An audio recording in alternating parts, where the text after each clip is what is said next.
कृषि एवं पशुपालन से जुड़ी छोटी मगर मोटी बात कार्यक्रम में आपका स्वागत है।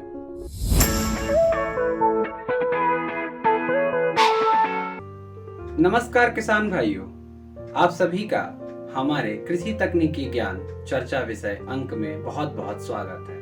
मैं डॉक्टर आर.एस. राजपूत आप सभी के मध्य एक नए कृषि चर्चा विषय के साथ में उपस्थित हूँ। आज हमारी कृषि चर्चा का विषय है रासायनिक खादों का फसल उत्पादन में किस प्रकार से उपयोग करें, उनकी मात्रा का निर्धारण हम किस प्रकार से करें। जैसा कि आप जानते हैं, फसल में यदि कम मात्रा में या अधिक मात्रा में हमारी रासायनिक खाद की मात्रा जाती है तो भी वह फसल उत्पादन को प्रभावित करती है। इसीलिए हमें रासायनिक खादों की कितनी मात्रा देनी है, उस मात्रा को किस प्रकार से देना है एवं उसको देते समय किन बातों को ध्यान में रखना है, आज हम इस चर्चा विषय अंक में इस पर बात करेंगे। तो बने रहिए किसान भाइयों, संपूर्ण जानकारी को प्राप्त करने के लिए।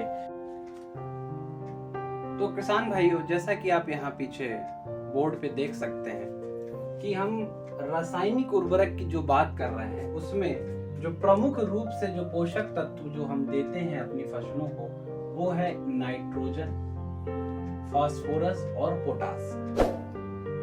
ये प्रमुख जो पोषक तत्व हैं, इनका निर्धारण यदि आप अपनी फसल में कर रहे हैं, उस निर्धारण के पूर्व भी आपको किन बातों का ध्यान रखना है वो मैं आपको यहाँ पास अभी बताने वाला हूँ। तो किसान भाइयों, आप यहाँ पास देख सकते हैं, सामान्य रूप से नाइट्रोजन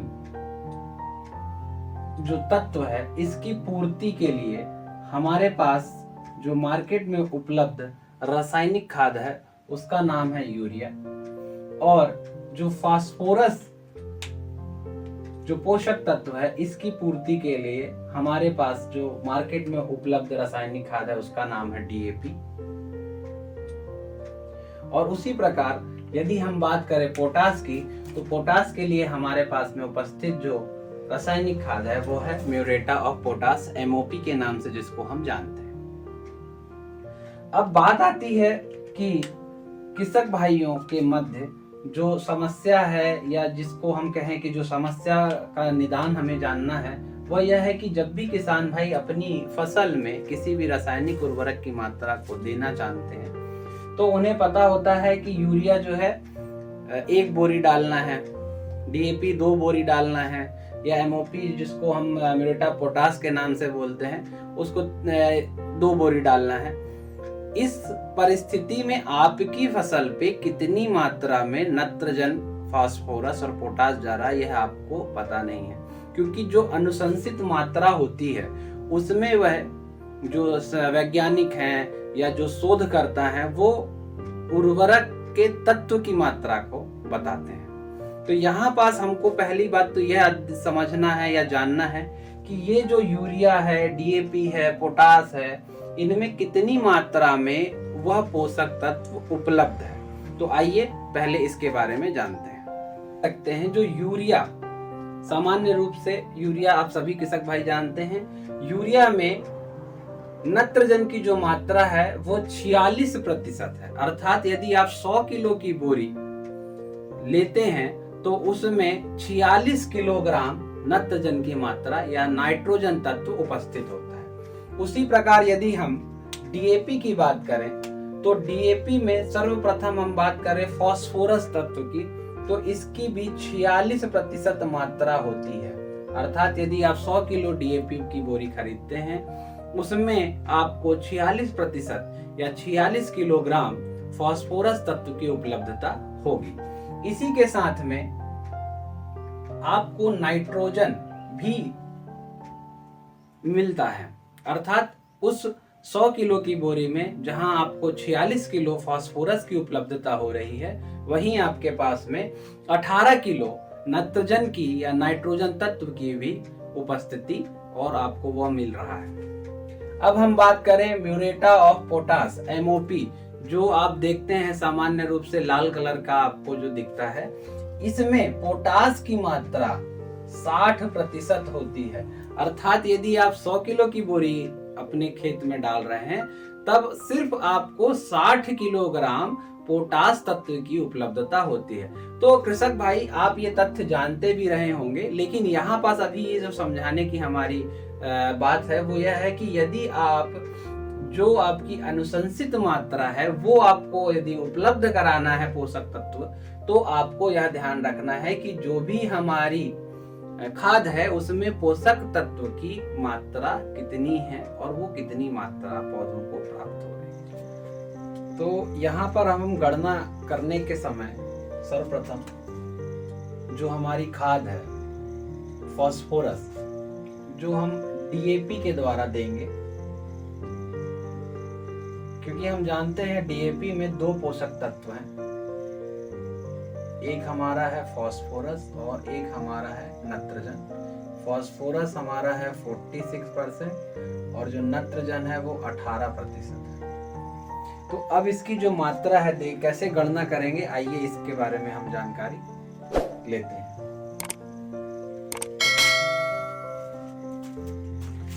तो यहाँ पास जो है हम सर्वप्रथम डीएपी खाद को लेते हैं। इस डीएपी खाद की जो पोषक तत्व उपलब्ध कराने की क्षमता है वो दो पोषक तत्वों को उपलब्ध कराने की क्षमता है, एक हमारा पोषक तत्व नत्रजन और एक हमारा फास्फोरस। तो हम पहले फास्फोरस की गणना करते हैं। 100 किलोग्राम यदि हम डीएपी की मात्रा लेते हैं तो उसमें हमको 46 किलोग्राम फास्फोरस की उपलब्धता होती है। हमको कितनी मात्रा में देना है फास्फोरस, चाहिए हमको 80 किलोग्राम। तो यदि आप इस सवाल को जब हल करेंगे तो आपके पास लगभग 173.91 किलोग्राम प्रति हेक्टेयर की मात्रा आएगी। ये जो मात्रा है, इतनी मात्रा अर्थात 173 किलोग्राम, जिसको हम लगभग 174 किलोग्राम मान सकते हैं, इतनी जो मात्रा है हमको डीएपी की चाहिए हमारी 80 किलोग्राम फास्फोरस की उपलब्धता पोषक तत्व को पौधों को कराने के लिए। अब यहाँ पास कृषक भाइयों जो ध्यान देने की बात है कि जब हम 174 किलोग्राम डीएपी की मात्रा खेत में डालते हैं तो इसमें हमारी नत्रजन की भी मात्रा खेत में जाती है। वो कितनी मात्रा है इसकी गणना करने के लिए, क्योंकि हमने अभी बताया आपको कि 18 किलोग्राम नत्रजन जब मिलती है जब आप 100 किलोग्राम की डीएपी को डालते हैं। 18 किलोग्राम नत्रजन कब मिलता है, जब हम 100 किलोग्राम डीएपी डालते हैं। तो अभी हमारे पास कितना डीएपी डाल रहे हैं हम, 174 किलोग्राम। 174 किलोग्राम जब डीएपी में डाल रहा हूँ तो नत्रजन कितना मिलेगा, तो जब इसको आप हल करेंगे तो वो लगभग आपको 31.32 किलोग्राम प्रति हेक्टेयर नत्रजन जो है वो, या प्रति हेक्टेयर नहीं है, ये जो है सिर्फ 31 किलोग्राम जो है नत्रजन आपको मिलेगा। अर्थात जब हम देखते हैं कि जब हम अपने खेत में 174 किलोग्राम जो डीएपी डाल रहे हैं उसमें कितनी नत्रजन की मात्रा हमको मिलती है, तो यहाँ हम जब देखते हैं कि जब हम 100 किलोग्राम की मात्रा डालते हैं तो 18 किलोग्राम हमको नत्रजन मिलता है। जब मैं अपने खेत में 174 किलोग्राम डीएपी की मात्रा डाल रहा हूँ उस स्थिति में मेरे को कितना नत्रजन मिल रहा है, 31.32 किलोग्राम, अर्थात लगभग 32 किलोग्राम जो है वो मुझे नत्रजन की मात्रा मिल जा रही है जब मैं डीएपी का इस्तेमाल पोषक तत्वों को प्राप्ति कराने के लिए कर रहा हूँ। अब हमको जो हमारा अगला पोषक तत्व है नाइट्रोजन, इसकी पूर्ति करवाना है। तो किसान भाइयों, क्योंकि अब हमारे पास में 32 किलोग्राम नत्रजन की पूर्ति हो चुकी है, अब बचे हुए नाइट्रोजन या नत्रजन की जो पूर्ति है उसके लिए हम किस का उर्वरक इस्तेमाल करेंगे, यूरिया का इस्तेमाल करेंगे, क्योंकि यूरिया सिंगल अर्थात एक ही प्रकार का पोषक तत्व पौधों को प्रदान करता है। तो इसको समझने के लिए देखिए कृषक भाइयों हम जानते हैं कि 100 किलोग्राम जब हम यूरिया खेत में डालते हैं तो हमको 46 किलोग्राम नत्रजन की प्राप्ति होती है। अब हमारे पास में कितना बच गया है? लगभग हम देखें तो 100 किलोग्राम की जो मात्रा है हमें चाहिए थी, उसमें से हम 32 किलोग्राम हमारे पास में जब हमने डीएपी डाला उतनी मात्रा हमको 32 किलोग्राम की मात्रा जो है हमको वहां पास उसमें से प्राप्त हो गई। तो लगभग हमारे पास में 68 किलोग्राम अर्थात 68 किलोग्राम नत्रजन और जो है हमको अपने पौधों को देना है। अब वो हम यूरिया के माध्यम से देंगे। तो इसकी कितनी मात्रा हमको यूरिया की चाहिए, वो यह सवाल जब आप हल करेंगे तो उसके बाद में आपको यह मात्रा मिल जाएगी। 6-2 अर्थात 148 किलोग्राम नत्रजन की मात्रा हमको अपने खेत में नत्रजन की मात्रा नहीं कहा जाए, यूरिया की मात्रा हमको अपने खेत में डालना पड़ेगा। तो यह जो बची हुई हमारी बाकी जो मात्रा है 68 किलोग्राम की, उसकी भी पूर्ति कर देगा।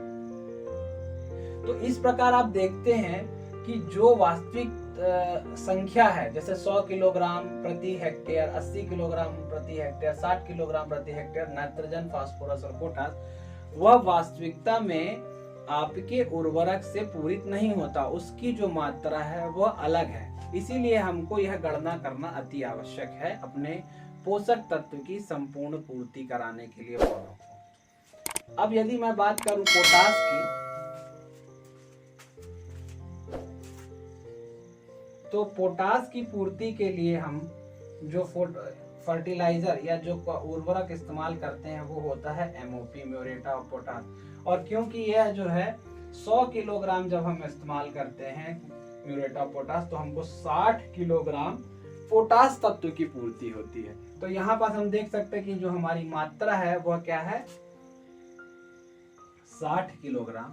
अर्थात जब आप इसको हल करेंगे तो 100 किलोग्राम आपकी मात्रा आएगी। अर्थात म्यूरेटा और पोटास आपको 100 किलोग्राम ही डालना है, तो वह आपकी जो 60 किलोग्राम की जो मांग है पौधों की, उसकी पूर्ति करती है। इस प्रकार आप देख सकते हैं कृषक भाइयों कि यह गणना आपको आपके फसल में सही पोषक तत्वों की पूर्ति कराने के लिए मददगार सिद्ध होगी। आशा करता हूं किसान भाइयों को इस उर्वरक गणना से फायदा होगा। मिलते हैं एक नए अंक में एक नए कृषि चर्चा विषय के साथ। तब तक के लिए जय हिंद, जय भारत। हमारे चैनल से जुड़े रहने के लिए बहुत बहुत धन्यवाद। वीडियो अगर पसंद आई है तो उसे लाइक करें, शेयर करें और हाँ, अगर आपने चैनल को सब्सक्राइब नहीं किया है तो सब्सक्राइब कर लें और बेल आइकन को दबाना ना भूलें ताकि आपको आने वाली वीडियोस के नोटिफिकेशंस मिलते रहें। धन्यवाद।